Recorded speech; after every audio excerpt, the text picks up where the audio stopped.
আমাদের মনের মধ্যে কতটা ভয় আছে। আজকে আমরা বিরাদার অনেক মানুষ জগতের মধ্যে আছি যারা বাবা মসজিদে 5 ওয়াক্ত নামাজ পড়ি। আমার মা বোনেরা আপনার 5 ওয়াক্ত নামাজ পড়ে, রমজান মাস আসলে রোজা রাখে, শবে বরাত আসলে শবে বরাতে রোজা রাখে, হালুয়া রুটি করে, শবে মেরাজ আসলে শবে মেরাজে রোজা রাখে, মহরম আসলে মহরমে রোজা রাখে। আমার মা বোনেরা আজকে 5 ওয়াক্ত নামাজ পড়ে, আজান হইলে মাথায় কাপড় দেয়, আজকে আজানকে তারা সম্মান করে। মা বোনেরা আজকে এর জন্য আল্লাহ তাবারাক তাআলা তোমার নেকির খাতায় নেকি লিপিবদ্ধ করবে। কিন্তু বাবারে আমার মা বোনেরা এত কিছু করার পরেও 1 জানুয়ারিতে দেখবেন আগামী কালকে হাড়ি আর কলসি নিয়ে মাঠের মধ্যে বাহির হবে। এ বাবা হয় না? আজকে কয় তারিখ? জি আজকে 31 তারিখ, মাসটা হলো ডিসেম্বর মাস। আগামী কালকে 1 জানুয়ারি নাকি বলেন? হ্যাঁ, 1 জানুয়ারি। তো এই জানুয়ারি মাসে আমাদের মতো ঘরের মুসলমান বেটি ছেলে বলেন আর বেটা ছেলে বলেন, জুয়ান বলেন আর বুড়া বলেন, দেখবেন অনেকেই আপনার এই জানুয়ারি মাসের 1 তারিখে হাড়ি আর কলসি নিয়ে কেউ ছাদের উপরে, কেউ গলিতে, কেউ আগনাতে, কেউ মাঠে দেখবেন পুরি ভাজছে আর মিষ্টান্ন করছে আর বাবা গোস্ত রান্না করছে। তাকে যদি বলা হয় এটা কেন, তো বলবে যে হুজুর আপনি জানেন না 1 জানুয়ারিতে বাড়ির বাইরে রান্না করে খাইলে ওই খাবারটা খুব স্বাদ পাওয়া যায়। অনেকে বলে কি বলে না, হ্যাঁ, যে খুব স্বাদ পাওয়া যায়। হ্যাঁ বাবা যে ভাইরা, আজকে আপনাদের বলে যায়, আজকে যে 1 জানুয়ারিতে যারা বাবা ফিস্টি করে, যারা বাবা আপনার বাড়ির বাইরে রান্না বান্না করে, বহু রকমের খাবার দাবার তৈরি করে, আজকে যারা পিকনিকে যায়, আজকে ডিসেম্বরের 31 তারিখের পরে যারা বাবা বেলুন নিয়ে মত্ত হয়ে যায়, যারা বাবা আপনার লাইটিং নিয়ে মত্ত হয়ে যায়, যারা বাজি নিয়ে রেডি হয়ে যায়, আজকে বাবারে তারা মুসলমান নয়, মুসলমান নয়, তারা শরীয়তের কোন প্রথা তারা পালন করে না। বাবাজি ভাইরা, 1 জানুয়ারিতে যারা আনন্দ উদযাপিত করে, এটা কিন্তু কোন মুসলমান ধর্মের নিয়ম কানুন নয়, শরীয়তের কোন নিয়ম কানুন নয়, শরীয়তের কোন বিধি বিধান নয়, এটা হলো খ্রিস্টানদের নিয়ম কানুন। আজকে আমি মুসলমান হইয়া আমি শরীয়ত পালন করিয়া আজকে যদি খ্রিস্টান ধর্মকে আমি প্রাধান্য দিই, আজকে যদি খ্রিস্টান ধর্মকে আমরা যদি পালন করি, বলেন বলে অন্তর থেকে রে বাবা আমরা কি মুসলমান হতে পারি? আজকে বাবা আপনি বলবেন হুজুর গো এত বড় কেন কথা? আমি বলে যাই বাবারে, আজকে মসজিদে যাবেন নামাজ পড়তে, কালকে আপনি গির্জায় যাবেন, পরশুদিন মন্দিরে যাবেন, আপনাকে মুসলমান বলবে না, হিন্দু বলবে না, খ্রিস্টান বলবে, কোনটা বলবে? মানুষ তো কনফিউজ হয়ে যাবে। ও বান্দা, আজকে তুমি প্রত্যেকটা জায়গায় যাও, এ বাবা একটা কথা শুনে না, আজকে আমরা মুসলমান হইয়া আমরা খ্রিস্টান ধর্ম পালন করতে পারি না। আমরা আজকে বাবা রাত্রি 12টার পরে আমরা হ্যাপি নিউ ইয়ার বলতে পারি না। আরে বাবা আজকে আমরা সকালবেলায় ফিস্টি যেতে পারি না, আজকে আমরা পিকনিক মানাতে পারি না, কেক কাটতে পারি না। এগুলো হচ্ছে খ্রিস্টান ধর্মের, হ্যাঁ বাবা আপনাদের এগুলো হচ্ছে খ্রিস্টান ধর্মের আপনার প্রথা। একজন মুসলমান হইয়া আমি কেমন করে খ্রিস্টান ধর্ম পালন করতে পারি?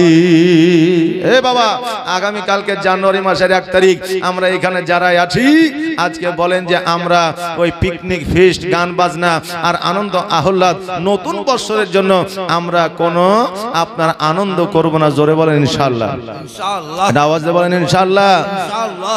হে বাবাজি ভাইরা, আজকে 31 ডিসেম্বর অনেক আমাদের মতো ঘরের মুসলমানের সন্তানেরা আজকে দেখবেন বাজি নিয়ে বসে আছে, আজকে দেখবেন লাইট নিয়ে বসে আছে, আজকে দেখবেন রাত্রি জেগে বসে আছে, আর তারা তাকিয়ে আছে কখন রাত 12টা বাজবে।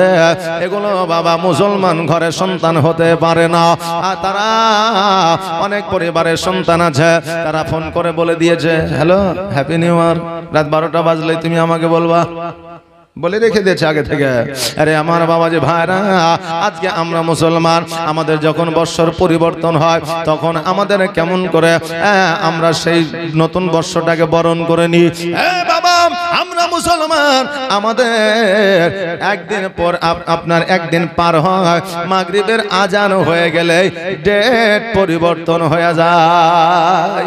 এটা কি জানা আছে আমাদের যে মাগরিবের আজান হয়ে গেলে আমাদের ডেট পরিবর্তন হয়ে যায়। বাবারে আজকে এই 31শে ডিসেম্বর আজকে খ্রিস্টান ধর্ম পালন না করিয়া, আজকে হ্যাপি নিউ ইয়ার না বলিয়া, রাত্রি 12টার দিকে না তাকায়া থাকিয়া আজকে আমরা এই জালসায় এসে হাজির হয়েছি। এতে আমাদের লাভ হয়েছে না ক্ষতি হয়েছে? কি হয়েছে? জি আমাদের লাভ হয়েছে। বেরাদার আমরা ফিতনা ফাসাদ থেকে বেঁচে আসি। আমরা এতক্ষণ হয়তো বাড়িতে থাকলে মোবাইলে হয়তো দেখতে পাইতাম কত না আপনার বাহার চলতেছে, কে কতটা আপনার 2025 সাল কেক দিয়ে লিখেছে, আবার কে কোন রেস্টুরেন্টে আনন্দ ফুর্তি করতেছে। এই সমস্ত জিনিসগুলো আমরা দেখতাম, আমাদের নাফসকে আমরা কন্ট্রোল করতে পারতাম না। সেহেতু আমরা জালসায় এসে হাজির হয়েছি। আমাদের এই জালসা যদি আল্লাহ কবুল করে নেয়, এই জালসার বাদাওলাতে আল্লাহ কিয়ামতের দিন জান্নাতি করে দেবে। কিন্তু হ্যাপি নিউ ইয়ার বললে আল্লাহ জান্নাতি করবে না। ও বাবাজি ভাইরা, জগতের মধ্যে কয়েকদিনের জন্য এসেছে। আল্লাহ কোরআনে বলে দিয়েছেন, খলিকাল ইনসানু দাইফা, বান্দারে তোমাদেরকে আমি পৃথিবীর মধ্যে অতি দুর্বল করে পাঠিয়েছি, একটা সময় সীমা লিপিবদ্ধ করে দিয়ে পাঠিয়েছি। তোমাদের সময় সীমা যখন সমাপ্ত হয়ে যাবে, আমি আল্লাহ তোমাদের মওত ঘটাবো। এ বাবা, জগতের মধ্যে কয়েকদিনের জন্য আমরা এসেছি।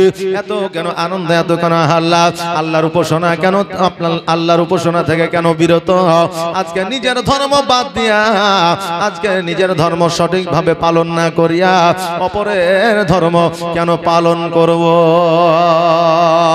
ও বেরাদার, আমার নবী মুস্তাফা সাল্লাল্লাহু তাআলা আলাইহি ওয়াসাল্লামকে আবু জেহেল বলেছিল, হে মুহাম্মদ, আজকে যখন তোমার আমার মধ্যে একটা বিভেদ হচ্ছে, আজকে তোমার আমার মধ্যে যখন একটা ঝামেলা হচ্ছে, আজকে তোমার আমার মধ্যে যখন মেল মোহাব্বত না, তখন তোমাকে একটা কথা আমি বলে যাই, ও মুহাম্মদ, আজকে তুমি আমার ধর্ম 1 সপ্তাহ পালন করবে, তোমার ধর্ম আমি 1 সপ্তাহ পালন করব। আল্লাহুম্মা সাল্লি আলা সাইয়্যিদিনা মাওলানা মুহাম্মদ ওয়া আলা আলি সাইয়্যিদিনা মাওলানা মুহাম্মদ সাল্লাল্লাহু আলা মুহাম্মাদিন সাল্লাল্লাহু আলা মুহাম্মাদ। হরদম জবান से निकालो पाक नामे मोहम्मद, हरदम जबान से निकालो शफियाना मोहम्मद। ओ बाबाजी भाईरा, আমার নবী মুস্তাফা সাল্লাল্লাহু তাআলা আলাইহি ওয়াসাল্লামকে আবু জেহেল বলেছিল, ওগো মুহাম্মদ, আজকে একটা সপ্তাহ তুমি আজকে তোমার ধর্ম পালন করবা, মসজিদে গিয়ে নামাজ পড়বা, আর একটা সপ্তাহ আমাদের মন্দিরে এসে পূজা করবা। আমরা তোমার মসজিদে 1 সপ্তাহ আল্লাহর ইবাদত করব, আর তোমাদের যত লোক আছে, যত মুসলমান আছে, সবাই 1 সপ্তাহ আমার মন্দিরে পূজা করবে। একই সাথে মিলিত হইয়া আমরা কাজ করি আসো, তবে আমাদের মধ্যে কোনো বিভেদ থাকবে না। নবী আমার বললে, চাচা গো, আজকে আপনি বলছেন আমাকে 1 সপ্তাহ পূজা করতে, আর আপনারা 1 সপ্তাহ আমার মসজিদে ইবাদত আল্লাহর উপাসনা করবে। আমি নবীজি, আমি আপনাকে বলতেছি, আমি আপনাকে আমি শোনাইতেছি, আজকে কেন কিয়ামত পর্যন্ত সম্ভব হবে না। আমার আল্লাহ তাবারাক তাআলা তখনই আপনার সূরা কাফিরুন আপনার নাজিল করেছিলেন, কুল ইয়া আইয়ুহাল কাফিরুন লা আ'বুদু মা তা'বুদুন। আমার আল্লাহ তাবারাক তাআলা বলে দিয়েছে, হে নবী আপনি জানিয়ে দেন, বলে দেন, আপনি বুঝিয়ে দেন, আজকে তাদের ধর্ম তাদের জন্য, আর আপনার ধর্ম আপনার জন্য। তারা যে ধর্ম করছে তারা সেই ধর্ম করবে, আপনি যে ধর্ম করছেন সেই ধর্ম করবে। তবে বাবা রে, আজকে পৃথিবীর মধ্যে একমাত্র সততা ধর্ম হলো ইসলাম ধর্ম। আমার নবী পাক সাল্লাল্লাহু তাআলা আলাইহি ওয়াসাল্লাম আল্লাহ তাবারাক তাআলা আয়াত আপনার সম্পর্কে আয়াত মোতাবেক লাকুম দীনুকুম ওয়ালিয়া দীন, আমার নবীজি বলে দিলেন, চাচা গো আপনার ধর্ম আপনার জন্য, আমার ধর্ম আমার জন্য, আপনার ধর্ম আপনি করেন, আমার ধর্ম আমি করব। হ্যাঁ বাবাজি ভাইরা, যিনি হলেন সারা জাহানের বাদশা, আমার নবী আপনার নবী মুহাম্মদুর রাসূলুল্লাহ সাল্লাল্লাহু তাআলা আলাইহি ওয়াসাল্লাম আজকে আমার নবীজি এত বাধা বিপদের মধ্য দিয়া ইসলাম ধর্মকে আপনারা কোন জায়গায় ছোট করেন না, ইসলাম ধর্মের প্রচার ও প্রসার করেছে। আজকে আমরা ওই নবীর উম্মতি হইয়া আজকে আমরা সঠিকভাবে নামাজ পড়ি না, রোজা করি না, আজকে আমরা নবীজির সঠিক নামটা জানি না, আজকে দিনের মধ্যে কয় ওয়াক্ত নামাজ আছে আমরা জানি না, আজকে আজান কয়বার হয় তাও আমরা জানি না, আবার নিজের ধর্ম বাদ দিয়া পহিলা জানুয়ারিতে পিকনিক করিয়া কেক কাটিয়া আমরা উদযাপিত করি। হ্যাঁ মুসলমান, যদি অন্য ধর্ম পালন করা যদি প্রযোজ্য হইতো, আমার নবী সেই দিনই আবু জেহেলকে বলে দিত, চাচা গো এক সপ্তাহ আমার ধর্ম পালন করবে, আমরা এক সপ্তাহ আপনার ধর্ম পালন করব। বলতেন কি বলতেন না? কিন্তু আমার নবীজি বললেন, চাচা আমার ধর্ম আমার জন্য, তোমার ধর্ম তোমার জন্য, আমার ধর্ম আমি করি, তোমার ধর্ম তুমি করো। ওগো চাচা, এটা আজকে কেন কালকে কেন কিয়ামত পর্যন্ত সম্ভব হবে না। এ মুসলমান মা, এ মুসলমান ভাইরা, আজকে থেকে একটা ওয়াদা করে না, আপনার জালসাতে এসেছেন, আজকে থেকে মনে মনে নিয়াত করে দেন, জীবনে যতদিন পর্যন্ত বাঁচবো কেক কাটবো না, জীবনে যতদিন পর্যন্ত বাঁচবো পিকনিক করবো না, জীবনে যতদিন পর্যন্ত বাঁচবো 31শে ডিসেম্বর রাত্রি 12টার পরে কাউকে বাবা হ্যাপি নিউ ইয়ার বলবো না, কাউকে শুভেচ্ছা জানাবো না, কারণ এটা আমার ধর্মের প্রথা নয়, এটা খ্রিস্টান ধর্মের প্রথা। আল্লাহ যেন ফিতনা ফাসাদ থেকে বাঁচিয়ে রাখেন, সকলে বলেন আমিন। এটা আওয়াজ দিয়ে বলেন না আমিন। ও বেরাদার, আজকে আমার কথাটা হয়তো শুনতে খারাপ লাগবে, আগামী কালকে দেখবেন সব চাইতে বেশি আমাদের এই যে এই সমস্ত এলাকায় মুসলমান বেশি না খ্রিস্টান বেশি? কোনটা? মুসলমান বেশি।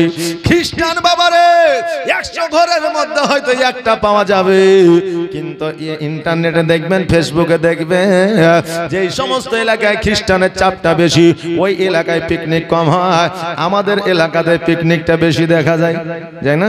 বাপরে, যার ধর্ম তার খবরই নাই আর পাড়া প্রতিবেশীর ঘুম নাই, বলে না যে যার বিয়ে তার খবরই নাই, প্রতিবেশীর ঘুম নাই, তো যার ধর্ম সেই ঠিকভাবে পালন করে না। আর আমরা বুঝলেন 1 মাস আগে থেকে ডিজে বুক করে রেখে দিয়েছি, 1 মাস আগে থেকে চাঁদা তুলে নিয়েছি, বলে আগামী কাল 1 জানুয়ারি হলে হয় হাজারদুয়ারির ফিল্ডে যাইতে হবে, আর না হলে আমাদের ওই বাগানে আগানে গিয়ে আপনার পিকনিকটা করতে হবে। তো পিকনিক আবার শুধু বেটা ছেলে এলো যে শুধু যে বেটা ছেলে যে পিকনিক করবে তা লয়, বেটি ছেলে সুদ্ধা, বেটি ছেলে না থাকলে বলে পিকনিকই হবে না। আবার ওটা তো হবে হবে, তো আবার ডিজে বাজি, আবার তাদের আবার কি ড্যান্স। আচ্ছা বলে এটা শরীয়ত মানে? শরীয়ত প্রযোজ্য দেয়?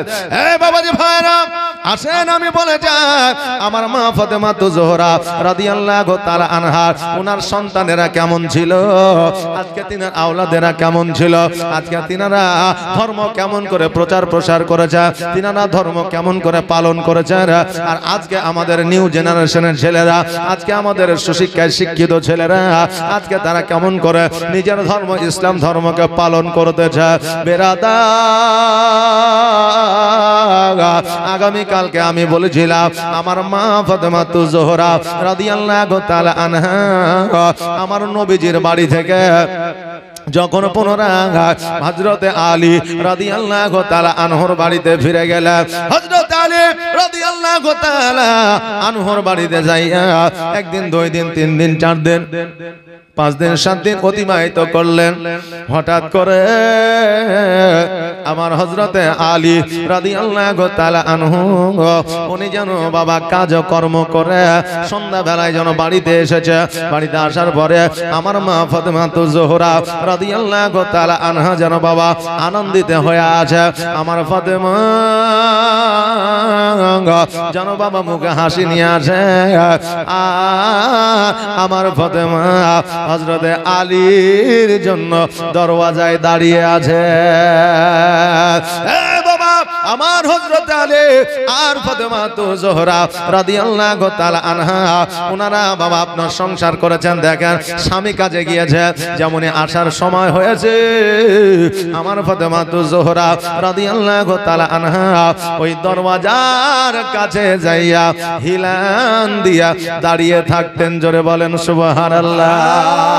হযরত আলী রাদিয়াল্লাহু তাআলা আনহু আমার নবীজিকে বলেছে, হুজুর গো খোদার কসম করে বলি আমাদের যেই দিন থেকে বিবাহ হয়েছে দরওয়াজায় একটা টোকার জায়গায় ডবল টোকা কোনোদিন দিতে হয় না। ফাতেমা দরওয়াজা খোলার জন্য সর্বদা সর্বক্ষণ রেডি। ফাতেমাকে বললে, এ ফাতেমা একটা আওয়াজ দেওয়ার পরে দ্বিতীয় আওয়াজ তোমাকে দেওয়া লাগে না, তুমি দরওয়াজাটা খুলে দাও। কারণটা কি? তুমি কি সর্বসময় রেডি থাকো? কারণ একটা মানুষ প্রতিদিন বাড়িতে আসলে একই টাইমে একটা আওয়াজে প্রতিদিন দরওয়াজা খুলতে পারে না। পারবে? পারবে না। একটু দেরি হতে পারে, একটু ফাস্ট হতে পারে। আমার নবী মুস্তাফা যখন জিজ্ঞাসা করলে আমার ফাতেমা বলতেছে, ইয়া রাসূলুল্লাহ, ইয়া হাবিবাল্লাহ, নবী গো আপনি বলে দিয়েছেন বেটি রে, আজকে আমার আলী কাজে কর্মে গেলে বাড়িতে যদি আসে একটা আওয়াজ ছাড়া দ্বিতীয় আওয়াজ যাতে না দেয়, তুমি দরওয়াজাটা খুলে দেবে। দ্বিতীয় আওয়াজ দিতে গিয়া যদি আমার আলী যদি বিরক্ত হয়ে যায়, মা তুমি কিয়ামতের দিন জবাব দিতে পারবে না, তোমাকে কিয়ামতে দাঁড়িয়ে যেতে হবে। এই জন্য আব্বা গো আমার স্বামী যখন বাড়ি থেকে বাইরে হয়ে যায় কাজে কর্মে চলে যায়, আমি কিছু কাজ কর্ম যুক্ত করে দিয়া আমি দরওয়াজার সম্মুখে দরওয়াজার কাছে এসে দাঁড়িয়ে যায়, না জানি আমার স্বামী কখন চলে আসবে, আওয়াজ দেবে। আর একটা আওয়াজে যদি দরওয়াজাটা না খুলতে পারি, নবী গো আমার স্বামী যদি বেজার হয়ে যায় আমি কিয়ামতের দিন জবাব দিতে পারবো না। এই জন্য নবী গো আমার স্বামীকে একটা আওয়াজ দেওয়া ছাড়া দ্বিতীয় আওয়াজ কোনোদিন দিতে হয় না। এ মা বোনেরা, আমার ফাতেমা কেমন মহিলা ছিলেন রে মা, আমার ফাতেমা কেমন নারী ছিলেন। আর আজকে আমাদের মা বোনেরা কেমন নারী একবার লক্ষ্য করে দেখবেন বাবা। এখন স্বামী মাঠে থেকে এসেছে, সারা শরীর আপনার ধুলো বালিতে ভরা, এখন গেটটা লাগিয়ে রেখেছে। এখন স্বামী যদি বলে দরজাটা খুলো, বলে এই সময় তুমি আসতে পারলে আমি কাজে ব্যস্ত, আইসাতে যখন তো 2 মিনিট দাঁড়াও আমি পরে খুলছি, নাকি বলে 2 মিনিট দাঁড়াও আমি পরে খুলছি। হ্যাঁ মা, আজকে ফাতেমার জীবনী শোনার পরে আজকে ফাতেমার আকলাক চরিত্র ব্যবহারের মতো তোমার ব্যবহারটা শুরু করে রে মা, দেখবে কিয়ামতের দিন আমার ফাতেমার সঙ্গে আল্লাহ তোমাকে জান্নাতি বানাবে। ও মা বোনেরা, আমার মা ফাতেমা জোহরা রাদিয়াল্লাহু তাআলা আনহা দরওয়াজাটা খুলে দিয়েছে। দেওয়ার পরে মুচকি মুচকি হাসি দিয়া স্বামীকে যেন বরণ করে নিয়েছে। আরে মা, স্বামী হাড় ভাঙা যতই কাজ করুক না কেন, যতই পরিশ্রম করুক না কেন, স্বামী যদি বাড়িতে আসিয়া বিবির যদি একটু মিচকে হাসি দেখে না, স্বামীর সমস্ত পেরেশানি দূর হয়ে যায়। জোরে বলুন সুবহানাল্লাহ। কেননা বিবিকে স্বামীর জন্য নিয়ামত করে আমার আল্লাহ পাঠিয়েছে। আজকে ওই মা বোনেরা স্বামীর সম্মুখে হাসে না, সর্বদা মুখ কানকে হুমড়া করে রাখে, বুঝলেন না? স্বামী যখন আসবে মুখ কান হুমড়া হয়ে গেল, মানে আর হাসি ফুর্তি ওর মনে হয় নাই। এদিকে শফিকের ভিডিও দেখে খুবই হাসে, বুঝলেন, কিন্তু স্বামীর মুখ দেখে তাদের হাসি বার হয় না। আচ্ছা, শফিকের ভিডিও দেখে হাসলে কি নেকি পাওয়া যাবে? পাওয়া যাবে বাবা? পাওয়া যাবে না। কিন্তু আমার নবী বলেছেন, স্বামী আর স্ত্রী যদি একে অপরের দিকে তাকায়া যদি একটু মিচকি হাসি দিয়ে দেয়, আমার আল্লাহ খুশি হয়ে যায়। আর আল্লাহ খুশি হয়ে যাইয়া একটা মাকবুল হজের সব দান করে দেয়। ও বাবা যে ভাইরা, আমার ফাতেমার হাসি দেখিয়া আমার আলী রাদিয়াল্লাহু তাআলা আনহু যেন মিচকি হাসি দিলে সবের অধিকারী হলে। আমার আলী বলতেছে, ফাতেমা আজকে তুমি হাসো কিসের জন্য? আজকে তোমার মনে কেন আনন্দ? আজকে বর্তমানে বাবা আমার মায়েরা যদি খুশি থাকে তো বাপজিরাও খুশি হয়ে যায়, আর বাপজি যদি খুশি হয় তা আমার মায়েরা চিন্তায় পড়ে যায়। কথা বুঝলেন না? আমার মায়েরা চিন্তায় পড়ে যায়, নিশ্চয় কোনো ব্যাপার আছে, নাহলে হাসছে কেন, আগে তো হাসে না। কথা বুঝলেন না? আর আমার মায়েরা যদি খুশি হয় তো তাদের স্বামীরা খুশি হয়ে যায়। বর্তমানে কি পরিস্থিতি জানেন? আমার মা বোনেরা যদি রাগ করে তো এদের রাগ ভাঙানোর জন্য আপনার কি বলে চাউমিন নিয়ে আসতে হয়, ফুচকা নিয়ে আসতে হয়, তারপরে কসমেটিক দোকানে নিয়ে যেতে হয়, বাজারে নিয়ে যেতে হয়, স্বর্ণকারের দোকানে নিয়ে যেতে হয়। কত কিছু দেওয়ার পরে তাদের আবদার ভাঙে, তাদের মনটা ফ্রি হয়, রাগটা পড়ে। আর আমার বাপজিরা যদি রাগ করে তো বিবি যদি একটু মুচকি হাসিয়া যদি খুশি করে একটু কথা বলে দেয় তো তাতেই আমার যুবক ভাইদের এবং আমার বাপজিদের রাগটা ভেঙে যায়। জোরে বলেন সুবহানাল্লাহ। তাহলে বাবা এখন মায়েদের মধ্যে আর তখনকার আমার ফাতেমার মধ্যে পার্থক্য আছে না নেই বাবা? জি আছে। হ্যাঁ বাবাজি ভাইরা, আমার ফাতেমার মিচকি হাসি দেখিয়া আমার আলী রাদিয়াল্লাহু তাআলা আনহু বলতেছে, বিবি রে আজকে তোমার মুখে হাসি কেন? তুমি আনন্দে আনন্দিত হয়ে আছো কেন? ও ফাতেমা বলো বলো, আমি আলী আর যেন থাকতে পারি না। আমার ফাতেমা তো জোহরা রাদিয়াল্লাহু তাআলা আনহা উনি বলতেছে, স্বামী গো, ওগো আমার মাথার তাজ, ওগো আমার মাথার মুকুট, ওগো আমার রাজা মহারাজা, আজকে আমার মনে আনন্দ এই কারণে, আমি আনন্দে আনন্দিত এই কারণে যে আমি মা ফাতেমা আজকে আমার গর্ভে আল্লাহ সন্তান দান করেছে। জোরে বলেন সুবহানাল্লাহ। ও প্রাণের স্বামী, আমাদের ঘরে আমার আল্লাহ তাবারাক তাআলা একজন মেহমান পাঠিয়েছে। আমার স্বামী এই খুশির খবরটা আপনাকে দেওয়ার জন্য আমি ফাতেমা আজকে আনন্দিত হইয়াছি। ও বেরাদা, আজকে আমার মায়েরা যদি সর্বপ্রথম গর্ভে আপনার গর্ভবতী হয়, সর্বপ্রথম খবরটা নিজের স্বামীকে দেয়, আর নিজের স্বামী আর বিবি বাবা খুশি হয়ে যায়। এ বাবা, এত আনন্দ আর কোন জায়গায় পাওয়া যায় না রে বাবা। আজকে জগতের মধ্যে সব চাইতে বড় আনন্দের দিনটা হলো এই দিনটা। ও বাবা যে ভাইরা, আজকে আমার মা বোনেরা কত শক্তিশালী, আমার মা বোনেরা কত সাহসী, আজকে আমার মা বোনেরা কত ধৈর্য ধারণী একবার দেখায়। আজকে একজন মা যদি গর্ভে সন্তান ধারণ করে, ওই মা নিজেও জানে এই সন্তান প্রসব করতে গিয়ে আমি বাঁচতেও পারি, মারা যেতেও পারি, নাকি বলেন? হ্যাঁ, আমি বাঁচতেও পারি, মারা যেতেও পারি। এই মা জানে, প্রত্যেকটা মা আমার জানে। এ বাবাজি ভাইরা, ওই সন্তান ওই মায়ের পেটে কত না লাথি মারে, কখনো মায়ের কলিজায় আঘাত লাগে, কখনো মায়ের পেটে আঘাত লাগে, কখনো মায়ের খাওয়া দাওয়া বন্ধ হয়ে যায়, কখনো মা যেন বমি বমি ভাব দেখা। আজকে ওই মা এতগুলো অসুবিধা হবে এটা জানার পরেও আজ পর্যন্ত কোনো মা বলে না যে আমি মা হতে চাই না।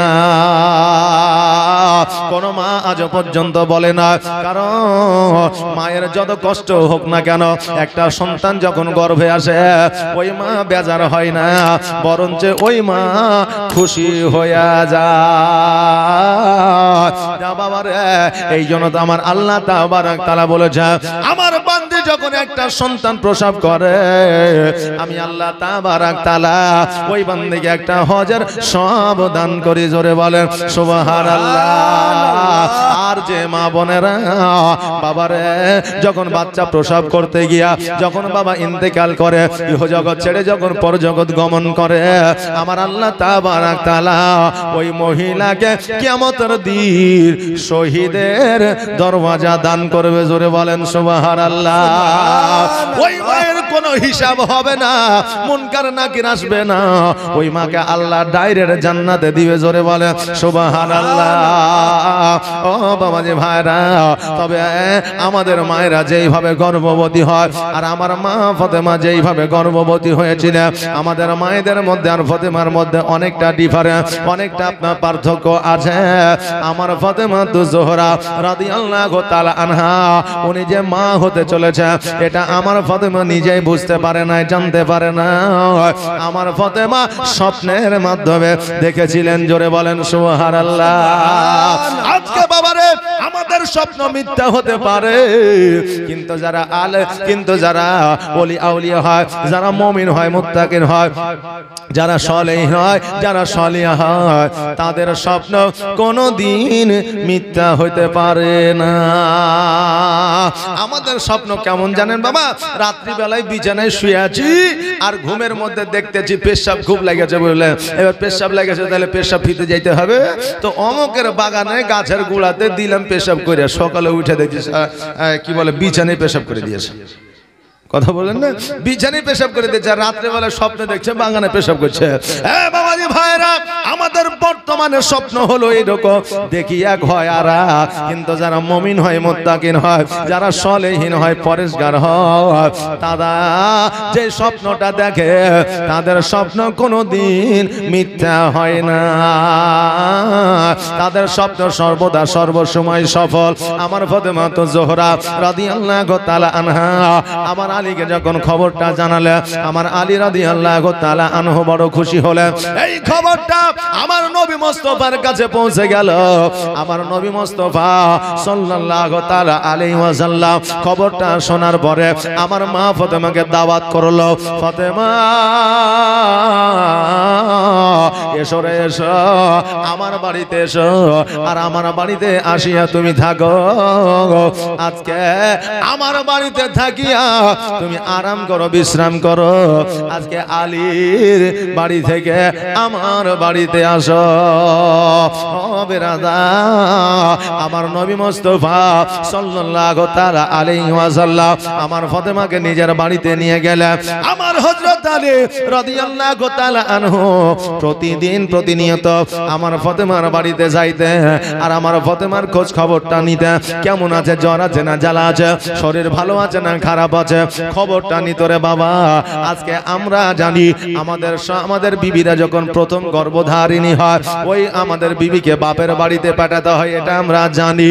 কিন্তু আজকে ওকে যদি জিজ্ঞাসা করা হয় বাপের বাড়ি কেন পাঠিয়ে দিয়েছ, বলে এটা হলো আমাদের নিয়ম, প্রথম সন্তান গর্ভে আসলে তাকে মায়ের বাড়ি পাঠিয়ে দিতে হয়। এটা তুমি জানো রে বাবা, কিন্তু ওই বিবির যে খোঁজ খবর নিতে হয় এটা কি তোমার জানা নাই? অনেকে আছে বুঝলেন, সাপ যেমন তেমন করে খাইয়ে দিলে আর খাইয়ে দেওয়ার পরে বাপের বাড়ি পাঠিয়ে দিলে, সন্তান হওয়া পর্যন্ত বুঝলেন, প্রসব হওয়া পর্যন্ত ওই বিবির অনেকে খোঁজই আর লেয় না, যে খোঁজ খবরই লাই না বেরাদার। কিন্তু এটা তো শরীয়তের শিক্ষা নয় বাবা, এটা তো ইসলামের শিক্ষা নয়, এটা তো হযরতে আলীর শিক্ষা নয়, এটা তো আমার নবীজির শিক্ষা নয়। জোরে বলেন সুবহানাল্লাহ।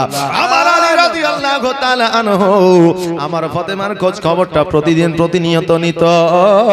আমার আলী রাদিয়াল্লাহু তাআলা আনহু কোন অসুস্থ আমার ফাতেমা হইলে আমার আলী রাদিয়াল্লাহু তাআলা আনহু আমার ফাতেমার সেবায় যুক্ত হয়ে যাইতো। জোরে বলেন সুবহানাল্লাহ। ও বেরাদার, আজকে প্রথম সন্তান স্ত্রী গর্ভে ধারণ করেছে বলে আজকে সিজার করতে, আজকে সন্তান প্রসব করতে যত টাকা খরচা হবে, এটা যে ওইটা যে মহিলার ওই আমার বিবির বা আপনার আপনার বিবির বাপ মাই দিবে, এটা কোনো শরীয়তে আপনার বিধান নয়, এটা কোনো ইসলামের বিধান নয়, এটা এই বিধানটা আমরা তৈরি করেছি। বাবা, এমন বাপ মাই আছে যার টাকা নাই, পয়সা নাই, ধন সম্পদ নয়, আজকে তার মেয়েকে যদি তার বাড়িতে রেখে দিয়ে আসা হয় আর ওকে টাকা পয়সা সব কিছু লাগবে, এটা বাবা তার উপরে জুলুম করা হয়।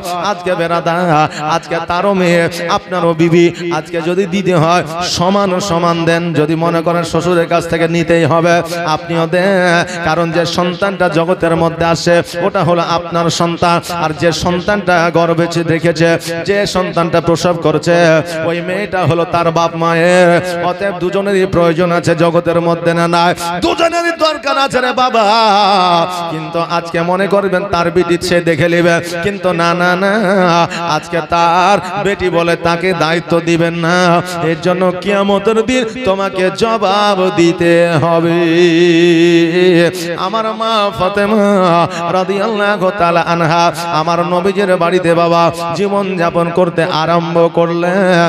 আমার ফাতেমার মনটা যেন দেখছে ভারী ভারী, আমার ফাতেমার যেন মনটা যেন একটু খারাপ।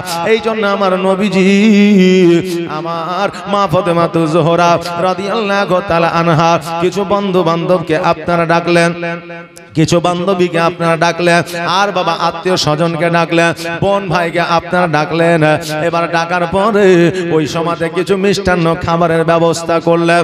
নবীর আমার একটা উদ্দেশ্য, আজকে আত্মীয় স্বজন যখন আমার বাড়িতে আসবে, আমার ফাতেমা তাদেরকে দেখে সে একটু আনন্দিত হবে, তাদের সঙ্গে একটু গল্প করবে, সময়টা তার পার হইবে। এই জন্য আমার নবীজি আজকে বাবা কিছু মিষ্টান্ন খাবারের ব্যবস্থা করলে, আমার ফাতেমাকে খাওয়াইলে। আজকে যেটা আমরা জগতের মধ্যে আমরা স্বাদ ভক্ষণ বলে থাকি, আমার নবীজি মিষ্টান্ন খাবার খাওয়াইলে আনন্দে আনন্দিত করার জন্য। কিন্তু বাবা এখন যে আপনার স্বাদ ভক্ষণ হয় সেটা হলো আপনার বড় অনুষ্ঠান করে গান বাজনা বাজিয়ে, এখন বাবা ডিজে বাজিয়ে স্বাদ ভক্ষণ আপনার পালন করা হয়। বাবা, এটা কিন্তু শরীয়তের বিধান নয় রে বাবা। আজকে স্বাদ ভক্ষণ করা জায়েজ আছে, প্রযোজ্য আছে, কিন্তু ওই গর্ভধারিণী মাকে খুশি করার জন্য, জোরে বলেন সুবহানাল্লাহ। আমার ফাতেমা রাদিয়াল্লাহু তাআলা আনহা সেই দিন যেন বাবা খুশি হয়ে গেলে, আনন্দে আনন্দিত হইলে। এই জন্য বাবা আমাদের মা বোনেরা যখন গর্ভে সন্তান ধারণ করবে, তখন বেশি বেশি করে আত্মীয় স্বজনকে ডাকবেন। ওই মহিলার যারা পরিচিত, যারা আপনার সুপরিচিত, যাদেরকে দেখলে তার টেনশন দূর হয়, আরে বাবা রে, তাকে একটু বেশি বেশি করে ডাকবে, যাতে তার সঙ্গে একটু গল্প করে, তার সঙ্গে যাতে একটু সময় আপনার ব্যয় করে। বাবা, একজন বিবির সব চাইতে আপনজন হয় তার স্বামী।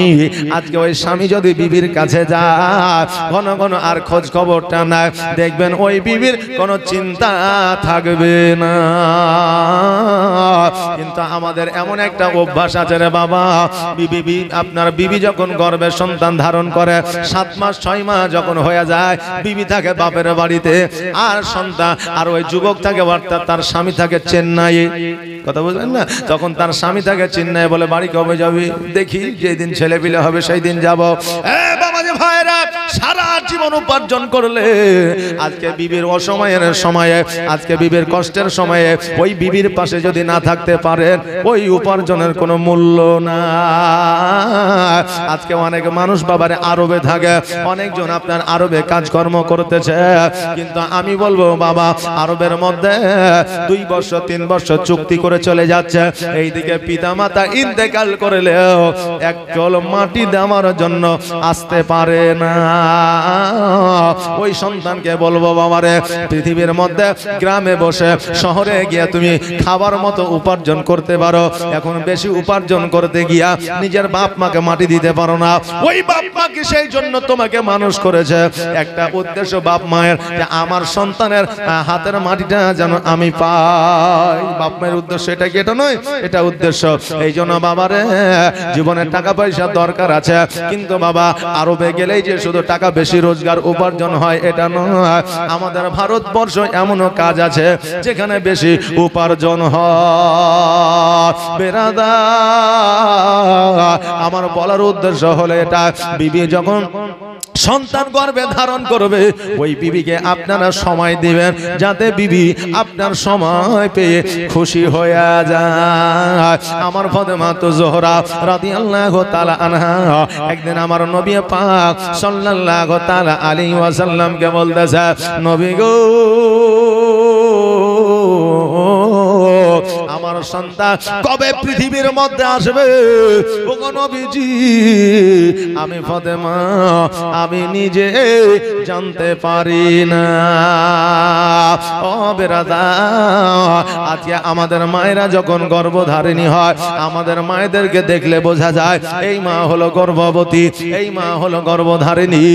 আজকে ওই মায়েদেরকে দেখলে বোঝা যায়, কিন্তু আমার ফাতেমা তো জোহরা রাদিয়াল্লাহু তাআলা আনহা আপনার গর্ভে সন্তান ধারণ করেছে।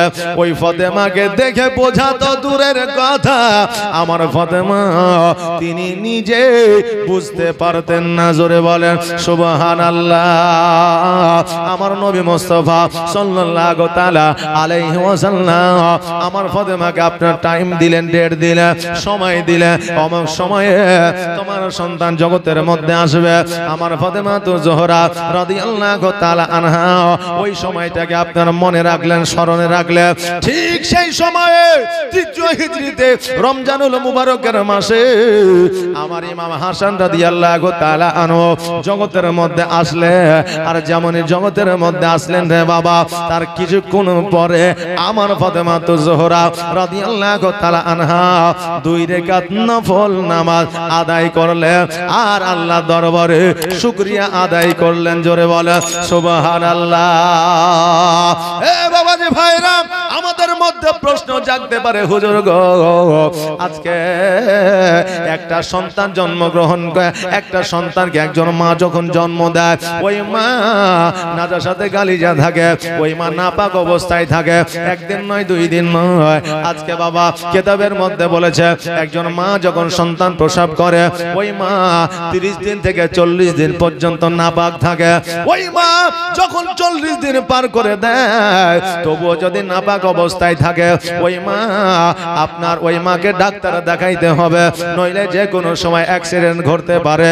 কোন মা 30 দিন আপনার নাপাক থাকে, কোন মা 35 দিন থাকে, কোন মা আপনার 40 দিন থাকে। তবে 40 দিন হচ্ছে আপনার শেষ টাইম, শেষ ডে।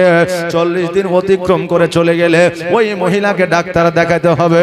এটা হাদিস ও কোরআন বলে। জোরে বলেন সুবহানাল্লাহ। বাবাজি ভাইরা,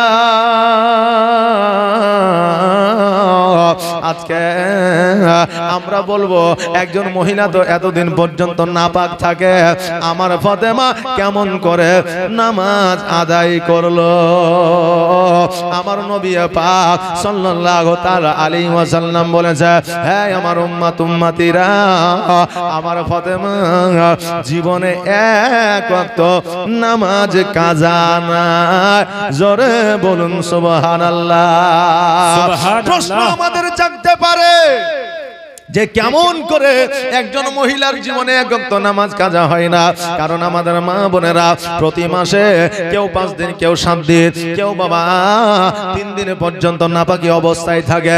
3 দিন, 5 দিন, 7 দিন পর্যন্ত বাবা নামাজ হবে না, কোরআন তেলাওয়াত করা যাবে না, কোরআন ছোঁয়া যাবে না, কোন রকম ভাবে রোজা করা যাবে না। এটা শরীয়তে হারাম আছে রে বাবা।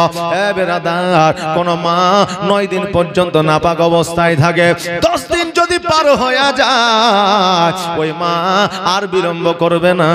10 দিনের বেশি যদি আপনার নাপাকি হয়, তবে ওই মাকেও ডাক্তার দেখাতে হবে। 10 দিন পার হয়ে গেলে সেটা কিন্তু বাবা রোগে আপনার যুক্ত হয়ে যায়, সেটা কিন্তু মাহিনা লয়। ও বাবা যে ভাইরা, আমার মা ফাতেমা তো জোহরা রাদিয়াল্লাহু তাআলা আনহা, উনি তো একজন মহিলা ছিলেন, কিন্তু ওনার কি আপনার মাসে ফাতেমা কি নাপাক হইতো না? সন্তান জন্ম দেওয়ার পরে উনি কি নাপাক হইতেন না? তবে এক ওয়াক্ত নামাজ কেন কাজা না? এ বাবা বাবাজি ভাইরা শুনেলে আমার নবীজি বলেছে আমার ফাতেমা মাসে কয়েক সেকেন্ডের জন্য নাপাক হইতেন, জোরে বলেন সুবহানাল্লাহ। আমার মা বোনেদের মতো 5 দিন 7 দিন 3 দিন পর্যন্ত নাপাক হইতো না।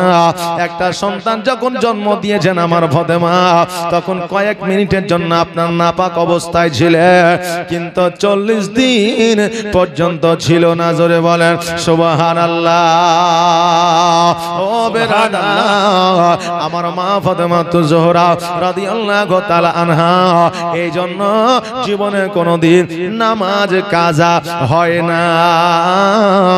বেরাদার, আমার মা বোনেদেরকে আমার আল্লাহ তাবারাক তাআলা আপনার একটা অফার দিয়েছে, একটা সুযোগ দিয়েছে।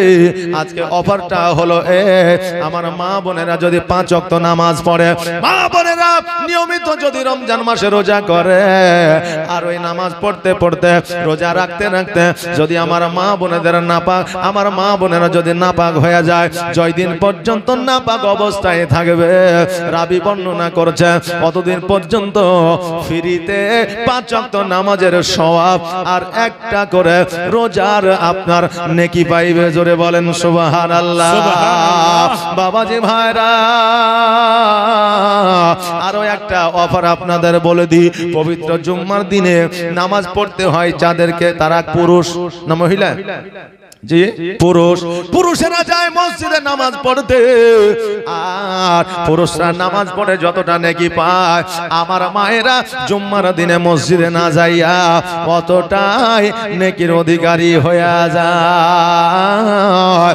ও বাবাজি ভাইরা, পুরুষেরা যায় ঈদগাহর ময়দানে, ঈদের নামাজ পড়ে পুরুষেরা যতটা নেকি পায়, আমার মা বোনেরাও ততটাই নেকি পায়। ঈদুজ্জোহাতে কুরবানিতে ঈদগাহর ময়দানে গিয়ে নামাজ আদায় করে একটা পুরুষ যতটা নেকি পায়, আমার মা বোনেরাও নেকি পায়। তবে বাবারে, আমার মা বোনেরা তখনই নেকি পাবে, এই নামাজের নেকির অধিকারী হবে স্বামী গোসল করবে, ওই স্বামীর সেবায় তার বিবিকে যুক্ত থাকতে হবে, কাপড় আগিয়ে দিতে হবে, গামছা আগিয়ে দিতে হবে, শ্যাম্পু দিয়ে দিতে হবে, বাবা সাবান দিতে হবে, যদি প্রয়োজন হয় স্বামীর গায়ে সাবানটা মাখিয়ে দিতে হবে, খুশবু লাগিয়ে দিতে হবে, সুরমা পরায়া দিতে হবে, মিষ্টান্ন খাবার রান্না করিয়া স্বামীকে খাওয়া দিতে হবে। মারে, এইভাবে যদি স্বামীর সেবা করো, স্বামী নামাজ পড়ে যতটা নেকি পাবে, তুমিও ততটাই পাবে। এখন ঈদগাহর ময়দানে এলান করছে ইমাম সাহেব, 9টা বেজে নামাজ শুরু হয়ে যাবে, তার যারা এখন আসেননি একটু দ্রুত বেগে চলে আসেন। এই দিকে তাকবীর পড়ছে, আল্লাহু আকবার আল্লাহু আকবার আল্লাহু আকবার আল্লাহু আকবার লা ইলাহা ইল্লাল্লাহ আল্লাহু আকবার পড়ছে, বুঝলেন? তখন গামছা লিয়ে দৌড়ছে, রে বাপরে দেরি হয়ে গেল রে, এই তাড়াতাড়ি একটু পানি গরম করে দে তো, ঠান্ডার দিন। তখন বিবি বলছে, তুমি এত ঘুমিয়েছিলে, এখনই উঠলে, আর তোমাকে আমি পানি গরম করে দেবো, গা ধাও, ধুয়ে গেলে যাও, না গেলে না যাও। আচ্ছা বলেন, ওই বিবি কি নাকি পাবে? যে পাবে না। স্বামীর সেবা যতক্ষণ পর্যন্ত তুমি না করবা, স্বামী তোমার প্রতি যদি রাজি না হয়, শুধু ঈদের নামাজের নেকি কেন রে মা, আজকে 5 ওয়াক্ত নামাজ পড়ে পড়ে কপালে যদি ঘটা লাগায় দেয়, স্বামী নারাজ থাকার কারণে তোমার কোনো ইবাদত আল্লাহর দরবারে কবুল হবে না, জোরে বলুন সুবহানাল্লাহ। ও মাঝি রে, আমায় নিয়ে চল মদিনা, আমায় নিয়ে চল মদিনা, ও মাঝি রে, আমায় নিয়ে চল মদিনা, আমায় নিয়ে চল মদিনা, মদিনার মাটিতে মরুর বালিতে, মদিনার মাটিতে মরুর বালিতে আছেন মোর নবীজি,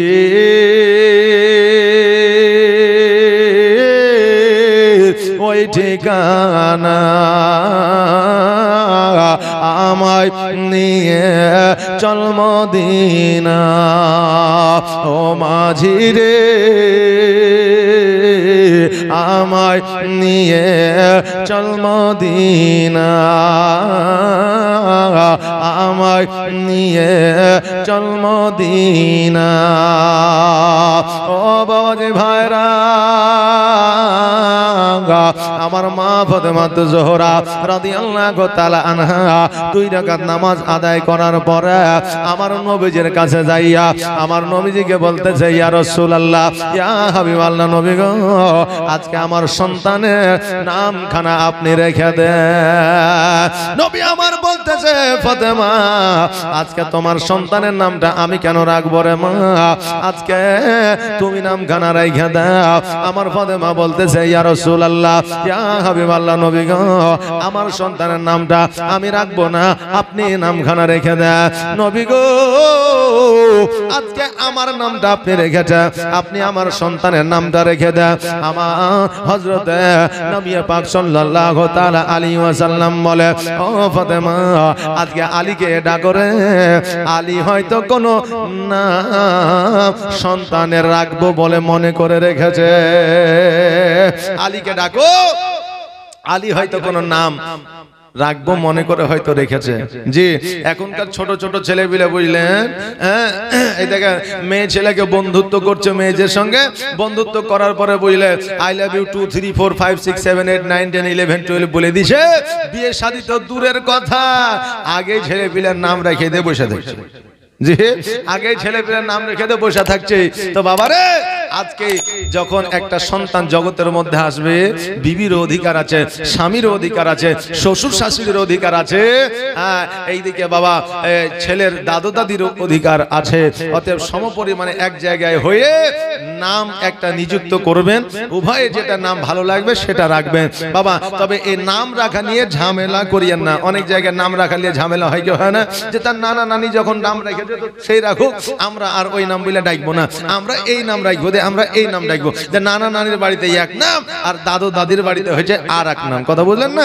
তো এইরকম আমাদের হয়ে যায় বাবা হে বেরাদার আমার নবী বললেন আলী যদি কোনো নাম পছন্দ করে রাখে আলীকে ডাক দাও আমার আলী রাদিয়াল্লাহু তাআলা আনহুকে বাবা ডাক দিলে ডাক দেওয়ার পরে আমার নবীজি বলে আলী রে তোমার সন্তানের নামটা তুমি রাখো আমার আলী রাদিয়াল্লাহু তাআলা আনহু বললেন ইয়া রাসূলুল্লাহ ইয়া হাবিবাল্লাহ নবী গো আজকে আমার সন্তানের নামটা আমি কেন রাখবো আপনি রাইখা দেন গো নবী আমার নবীজি বললেন সন্তান তোমার আজকে নামটা তুমি ভালো করে রাইখা দাও আলী রাদিয়াল্লাহু তাআলা আনহু বললেন ইয়া রাসূলুল্লাহ আমার নামটা হলো আলী এই নামটা আপনি রেখেছেন গো নবী আজকে আমার নাম যখন আপনি রেখেছেন আমার সন্তানের নামখানা আপনি রেখে দেন নবী আমার বললে আলী এটা তুমি কেমন করে জানলে আলী রাদিয়াল্লাহু তাআলা আনহু বললে ইয়া রাসূলুল্লাহ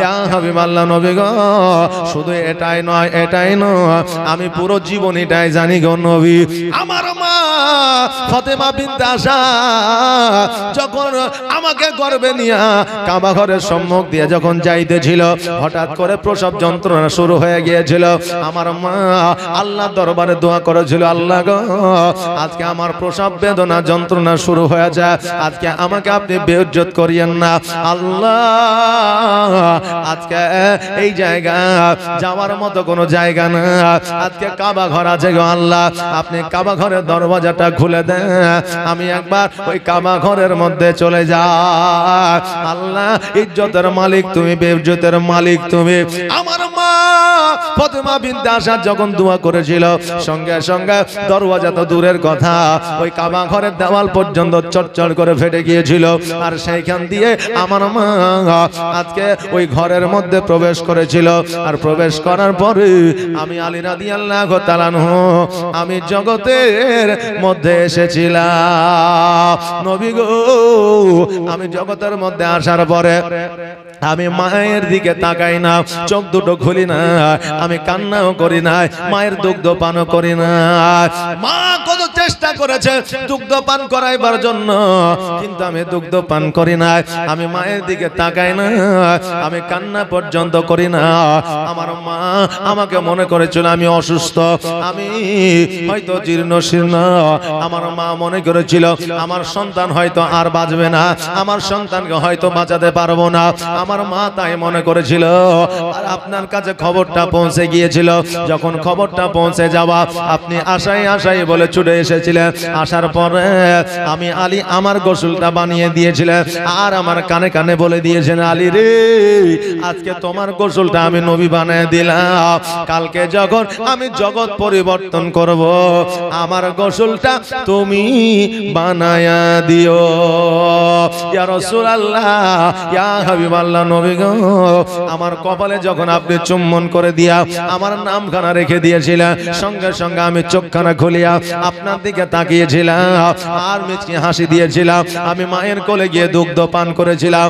ইয়া রাসূলুল্লাহ, ইয়া হাবিবাল্লাহ, নবী গো, আমি মায়ের গর্ভে থেকে নিয়াত করেছিলাম আমি জগতের মধ্যে যখন যাব আমি সর্বপ্রথম আমার নবীর চেহারা খানা দেখব। আর আমার নবীর চেহারা যতদিন পর্যন্ত না দেখব ততদিন পর্যন্ত আমি মায়ের দুগ্ধ পান করিব না। একদিন নয়, 2 দিন নয়, 3 দিন পর্যন্ত নবী গো আমি মায়ের দুগ্ধ পান করি না, কান্না করি না, তাকায়া দেখি না। যেই দিন আপনাকে দেখলাম সেই দিন মায়ের দুগ্ধ পান করেছি, কান্না করেছি, চক্ষু খুলেছি। নবী গো আজকে আমার নাম খানা রেখেছ, আজকে আমার সন্তানের নাম খানা রাইখা দেন। জোরে বলেন সুবহানাল্লাহ। গো দিবানা হইয়া ডাকি তোমার, সারা দাও না গো একবার। ও গো পাগল হইয়া ডাকি তোমার, সারা দাও না গো একবার। আর প্রথম যেদিন আসিলে ভবে আর চিহ্ন ইনসা দরুদ পড়ে কত গৌরবে। আর প্রথম যেদিন আসিলে ভবে আর জিন্ন ইনসা দরুদ পড়ে কত গৌরবে। জাগর রহমতের সীমানাই কাঁদে আসিতে সিজদায়। ওগো গুনাহগার উম্মত আছে আমার কেমনে হবে পার। ওগো দিবানা হইয়া ডাকি তোমার, সারা দাও না গো একবার। ওগো পাগল হইয়া ডাকি তোমার, সারা দাও না গো একবার। আর তোমার নূরে এ জগৎ নূরানী, আর জিন্ন ইনসা দরদ পড়ে ফারিস্তা আসমানি। আর তোমার নূরে এ জগৎ নূরানী, আর জিন্ন ইনসা দরদ পড়ে ফারিস্তা আসমানি। জাগ রহমতের সীমানাই কাঁদে আসিতে সিজদায়। ওগো গুনাহগার উম্মত আজ আমার কেমনে হবে পার। ওগো দিবানা হইয়া ডাকি তোমায়, সারা দাও না গো একবার। ওগো পাগল হইয়া ডাকি তোমায়, সারা দাও না গো একবার। সুবহানাল্লাহ। ও মদিনার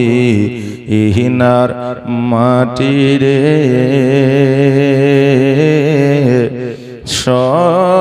সকল শোক বুঝি তো ওর কপালে। ও মদিনা রে তোর বুকে আমার নবী, যার লাগি পাগল সবই, যার জন্য হইল সৃষ্টি ত্রিভুবন। কাঁদি আমি সারাক্ষণে, কখন যাব সেখানে। কাঁদি আমি সারাক্ষণে, কখন যাব সেখানে। সহে না আর পরাণে। ও মদিনার মাটি রে সকল শোক বুঝি তো ওর কপালে। ও মদিনার মাটি রে সকল শোক বুঝি তো ওর কপালে। ও মদিনা রে পাখি যদি হইতাম আমি, উড়ে উড়ে যেতাম আমি, যেথায় মোর আছেন নবী মুস্তাফা। কাছে নাই টাকায় আমার, সাথে নাই পাখায় আমার। কাছে নাই টাকায় আমার, সাথে নাই পাখায় আমার। কেমনে কেমনে যাব ও বলো না। ও মদিনার মাটি রে সকল শোক বুঝি তো ওর কপালে। ও মদিনার মাটি রে সকল শোক বুঝি তো ওর কপালে।